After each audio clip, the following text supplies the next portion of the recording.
வணக்கம் நண்பர்களே, என்னோட சேனலை முதல் முறையாக பார்க்குறீங்கன்னா சப்ஸ்கிரைப் பண்ணுங்க. யாரையும் ஏமாற்றக்கூடாது, அதற்கு இந்த ஒரு சிறுகதை ஒரு உதாரணங்க. ஒரு சமயம் செல்வம் படைத்த வியாபாரி ஒருவனின் பணப்பை காணாமல் போய்விட்டது. எங்கு தேடியும் கிடைக்கவில்லை. முடிவில் அவன் பணப்பையில் 2000 ரூபாய் இருப்பதாகவும் அதை கொடுப்பவர்களுக்கு 1000 ரூபாய் சன்மானம் அளிப்பதாகவும் விளம்பரப்படுத்தினான். அது ஒரு தொழிலாளியின் கையில் சிக்கியது. அவன் நேர்மையானவன். அவன் விளம்பரப்படி அதை வியாபாரியிடம் சென்று கொடுத்தான். அவனும் பணப்பையை வாங்கி எண்ணி பார்த்தான்.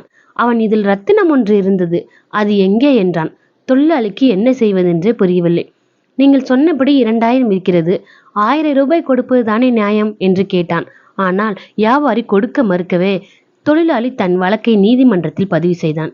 நீதிபதி இரு தரப்பினரையும் விசாரித்தனர். வியாபாரியின் எண்ணம் புரிந்துவிட்டது. அதனால், ஐயா, காணாமல் போன பையில் 2000 ரூபாயும் ஒரு ரத்தினமும் இருப்பதாக சொல்கிறீர்கள்.